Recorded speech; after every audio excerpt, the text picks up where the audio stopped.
আজকে দুপুরবেলা দিদিদের বাড়িতে আমার আর ভাইয়ের ছিল নিমন্ত্রণ। যাওয়ার সময় দাদার পছন্দের দোকান থেকে নিয়ে নিয়েছিলাম লাল দই, তার সাথে দিদির জন্য নিয়ে নিয়েছিলাম মোয়া।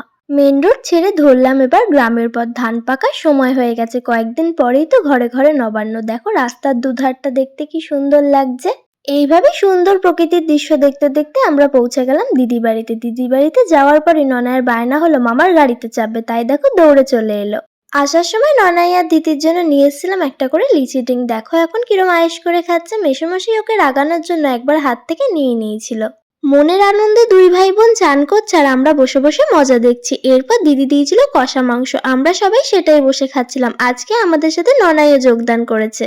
দাদা ননাইয়ের কাছ থেকে একটু মাংসর ভাগ চেয়েছিল বলে হাত সরিয়ে দিয়ে ননাই দেখিয়ে দিচ্ছিল, তুমি তোমার প্লেটেরটা খাও, আমাকে আমারটা খেতে দাও। যেহেতু আমরা একবেলার জন্য এসেছি, ভাই বাড়ি থেকে কোনো রকম এক্সট্রা জামা আনেনি। ভাই একটু দাদার জামাটা পরেছিল বলে ব্যাটার রাগ দেখো।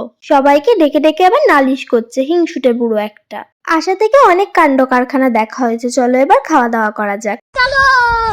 আজকের মেনুতে প্রথমেই ছিল ফ্রাইড রাইস, এর সাথে ছিল চিকেন। মাসিমা যেহেতু চিকেন খায় না, তাই মাসিমার জন্য বানানো হয়েছিল চিলি পনির, তাতে আমিও একটু ভাগ বসিয়ে দিয়েছিলাম।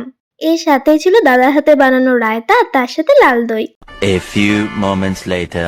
দুপুরবেলা খাওয়া দাওয়া শেষ করে দিয়ে নিয়েছিলাম একটা ভাত ঘুম দিয়ে ওঠার পরই দেখলাম দাদা নিয়ে এসে সবার জন্য ফুচকা।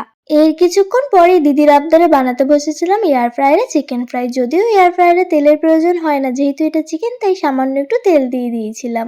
এর সাথেই বানিয়েছিলাম চিজি চিকেন। তোমাদের সাথে তো এর রেসিপি আমি আগেও শেয়ার করেছিলাম। দুটো খাবারই খেতে হয়েছিল খুবই সুন্দর। চলো এবার বাড়ি যাওয়ার পালা। আমরা তো বাড়ি যাব বলে রেডি হয়েছি, কিন্তু আমাদের সাথে আরো একজন যোগদান করেছে। ইনিও এখন আমাদের সাথে যাবে তার মামার বাড়ি। চলো তাহলে আজকের জন্য এইটুকু, টাটা বাই বাই। তোমাদের সাথে দেখা হবে নতুন একটা ব্লগে খুব তাড়াতাড়ি।